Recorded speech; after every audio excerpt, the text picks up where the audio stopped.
Ramadan tiba, Ramadan tiba, Ramadan tiba. Marhaban ya Ramadan, marhaban ya Ramadan, marhaban ya Ramadan, marhaban ya Ramadan.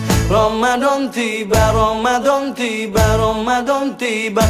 Marhaban ya Ramadan, marhaban ya Ramadan, marhaban ya Ramadan, marhaban ya Ramadan. Ramadan tiba, semua bahagia, tua dan muda bersuka cita.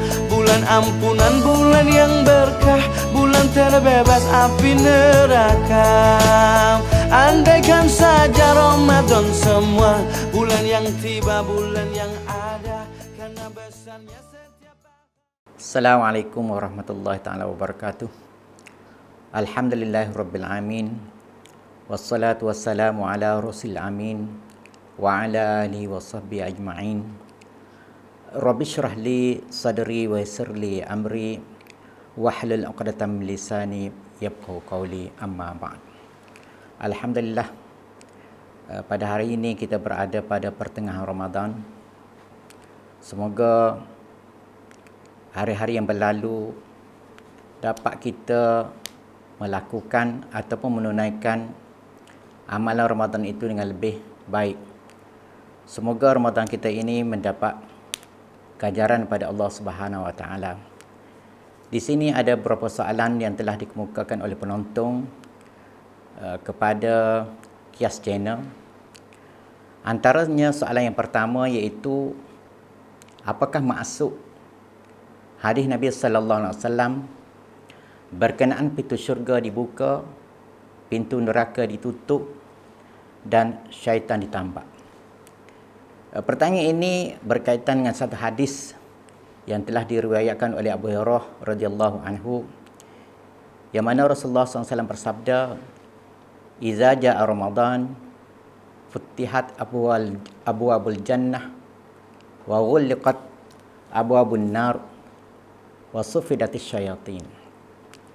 Maksudnya, apabila menjelma Ramadan, nescaya dibuka pintu syurga, ditutup pintu-pintu neraka dan dibelenggu syaitan-syaitan. Hadis ini merupakan satu motivasi Ramadan.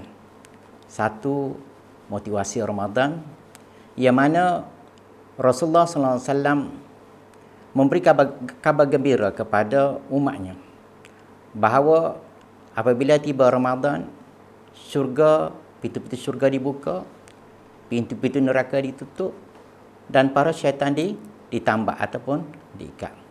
Ini merupakan satu motivasi kepada umat Muhammad sallallahu alaihi wasallam supaya mereka mengejar pahala di bulan Ramadan, supaya mereka memperbanyakkan ibadat di bulan Ramadan. Kalau kita tengok kepada hadis tersebut, ada 3 perkara asas yang menjadi motivasi kepada pengamal ataupun mereka yang beramal di bulan Ramadan. Pertama, syurga dibuka, neraka ditutup dan ditambak syaitan ataupun diikat syaitan. Ulama membahaskan tentang adakah keseluruhan syaitan itu diikat ataupun ditambak. Ada setengah ulama menjelaskan bahawa syaitan yang ganas itu tidak ditambak ataupun diikat. Hanya syaitan-syaitan tertentu sahaja yang diikat. Ada riwayat lain mengatakan bahawa yang disebut dalam hadis tersebut adalah para syaitan. Tidak disebut jin, ifrit, iblis dan sebagainya. Sebab itulah kita tengok pada bulan Ramadan ada di kalangan mereka terkena sihir ataupun dirasuk oleh iblis dan sebagainya. Bukanlah keseluruhan syaitan itu diikat. Yang seterusnya kita tengok kepada motivasi tadi. Saya sebut tadi 3. Seolah-olahnya Ramadan ini memberi suatu kabar gembira sebagai satu gula-gula. Tak. Sebagai contoh, kita seorang bapa mengambil kesempatan untuk memberi kejayaan kepada anak-anak kita. Kita perlu mengadakan atau mengambil contoh daripada hadis tersebut. Yang mana Allah SWT tadi dia sebut 3 perkara untuk memberi kabar gembira kepada umat Nabi Muhammad supaya mengejar pahala. Kalau kita seorang bapa ingin memberi kerjaan kepada anak, mereka perlu membuat kaedah tersebut. Yang pertama, sebagai contoh saya kata, dalam kita kata anak kita belajar 1 tahun, kita ambil satu tempoh 1 bulan kepada anak kita itu untuk mereka memperbanyakkan ataupun untuk mereka mendalami ilmu yang mereka belajar. Sebagai contoh, kita guru mengambil kesempatan 1 bulan untuk mereka kurang anak murid mereka di asrama. Tak, kurang di asrama untuk latih tubi. Pada waktu tersebut mereka boleh melakukan kerja-kerja ataupun tugas-tugas yang diberi oleh guru itu dengan terbaik. Begitu juga mereka itu disekat daripada bergaul dengan budak-budak nakal ataupun disekat daripada mendengar radio, TV dan sebagainya. Jadi kaedah hadis tersebut, syurga dibuka, pintu neraka ditutup, diikat para syaitan itu boleh diaplikasi dalam kehidupan seorang bapa atau guru untuk memberi kerjaan kepada anak-anak mereka dengan memberi tempoh sebulan atau 2 bulan untuk mereka menumpukan perhatian kepada ilmu ataupun kepada belajar. Kalau seterusnya kita tengok pula soalan yang kedua. Soalan yang kedua berbunyi, apakah hukumnya saya memilih masjid untuk ditunaikan solat tarawih supaya dapat mencari masjid yang bacaan imamnya sedap didengar, suasana masjid yang tenang dan selesa agar dapat membantu fokus dalam ibadat qiyam Ramadan. Sebenarnya apabila kalau kita tengok kepada soalan tersebut, seolah-olah kita mencari suatu tempat yang selesa untuk kita solat. Tak. Sebenarnya tidak patut begitu. Secara asasnya lebih utama kita menunaikan solat ini tempat tinggal kita, tempat kediaman kita. Tak. Kecuali tempat kediaman kita itu sudah penuh ataupun sudah ramai ahli jemaahnya, bolehlah kita memilih tempat-tempat yang lain yang kita merasakan tempat tersebut memberi suatu ketenangan kepada kita, memberi suatu kekhusyukan kepada kita. Kita janganlah kita kata untuk memberi kepuasan kepada diri kita, kita mencari tempat baru ataupun tempat yang sedap ataupun kita mencari tempat yang selesa untuk diri kita, sedangkan masjid di kampung kita masih lagi memerlukan jemaah ataupun kita kata masjid kita itu bilangan jemaah yang sedikit. Sekiranya kita kata masjid kita sudah mempunyai jemaah yang ramai, bolehlah ataupun harus bagi kita untuk memilih mana-mana masjid untuk kita fokus qiyam Ramadan kita supaya kita merasa ketenangan dalam menghadapi ataupun melakukan ibadat di bulan Ramadan. Kalau kita tengok satu hadis Nabi sallallahu alaihi wasallam, antaranya hadis Nabi sebut daripada Abu Musa al-Asy'ari, Nabi kata, "Inna a'zaman nas ajran fis salati ab'aduhum ilaiha mamsha." Maksudnya, sesungguhnya manusia yang paling besar ganjarannya, sesungguhnya manusia yang paling besar ganjarannya di dalam solat adalah mereka yang paling jauh menuju ke arahnya. Maksudnya di sini bahawa semakin jauh kita berjalan, semakin jauh kita pergi untuk menunaikan solat, semakin banyak ganjaran yang Allah Ta'ala berikan kepada kita. Walau bagaimanapun kita kena ingat bahawa kita kena pastikan tempat tinggal kita tersebut masih jemaah masih ramai, dan juga tempat tersebut kita kata tidak memerlukan kepada ahli yang ramai. Kita kata tentu masjid itu sudah ramai, bolehlah ataupun diharuskan kita untuk pergi tempat yang baru yang kita rasa tempat tersebut untuk kita fokus dalam qiyam Ramadan. Soalan yang ketiga, perlukah saya memperbaharui niat puasa pada setiap malam atau boleh saya niatkan 30 hari sekaligus? Apabila kita sebut perkataan niat, ianya memberi suatu kelonggaran kepada kita dalam bab niat Ramadan ini. Kalau mengikut mazhab kita, mazhab Syafi'i, kita mesti niat setiap hari.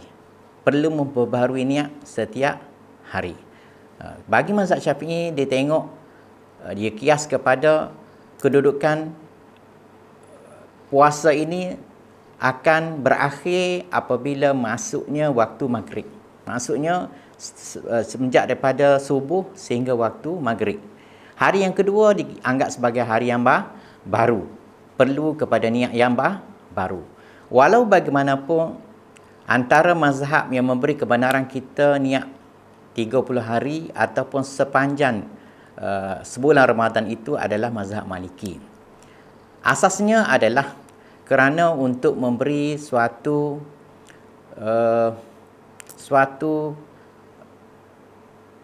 kepada kita supaya berjaga-jaga. Supaya berjaga-jaga, supaya kita ni tidak terlupa untuk niat Ramadan. Bolehlah kita pilih sama ada kita nak niat setiap hari ataupun 30 hari dalam sebulan. Sebaik-baiknya kita buat dua-dua lah. Kita buat dua-dua. Niat tiap hari pun kita niat, dan kita niat juga 30 hari dalam sebulan.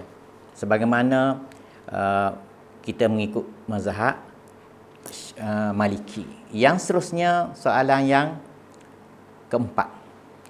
Apakah hukum berbekam pada masa berpuasa? Kalau kita tengok kepada berbekam itu sendiri, tidak termasuk di dalam syarat membatalkan puasa. Sebab itulah jumhur menghukum bahawa berbekam ini tidak membatalkan puasa. Hanya sebahagian daripada imam-imam mazhab, contohnya mazhab Malik dan juga mazhab Abu Hanifah, menganggapkan bahawa berbekam hukumnya batal. Jadi kita mengambil secara ihtiyat, berhati-hati apabila ada khilaf. Lebih baik kita menjauhi khilaf tersebut. Pada waktu kita berpuasa, kita mengelakkan daripada berbekam. Walaupun kita kata mazhab Syafi'i tidak membatalkan hukum berbekam, tetapi mazhab Maliki dan juga mazhab Hanafi menghukumkan batal berbekam. Jadi kita mengambil atas dasar ihtiyat untuk mengelak daripada khilaf hukum tersebut. Kita mengelak daripada melakukan berbekam pada bulan puasa. Soalan yang seterusnya, soalan terakhir, apakah hukum mengeluarkan zakat fitrah pada awal Ramadan atau pertengahannya? Hukum mengeluarkan zakat fitrah sama ada di awal, di pertengahan, di akhir, hukumnya harus. Kita mengeluarkan zakat fitrah ini berasas kepada bila kita ada wang ataupun ada nilai segatan makanan asasi, ataupun di Malaysia ini panggil segatan beras. Segatan beras ini biasanya dalam nilai semasa RM7. RM7 zakat fitrah. Jadi harus kita mengeluarkan zakat fitrah sama ada di awal Ramadan, di pertengahan Ramadan ataupun di akhir Ramadan. Yang menjadi sunnahnya adalah pada waktu subuh sehingga sebelum menunaikan solat hari raya fitrah. Sekarang itu sajalah jawapan daripada saya. Beberapa soalan yang telah dikemukakan oleh para penonton kepada Kias Channel. InsyaAllah dalam masa ataupun dalam apa yang baik itu adalah daripada Allah Subhanahu Wa Taala. Apa yang kekurangan itu datangnya daripada diri saya sendiri. Saya sudahi dengan wabillahi taufiq wal hidayah. Wassalamualaikum warahmatullahi taala wabarakatuh.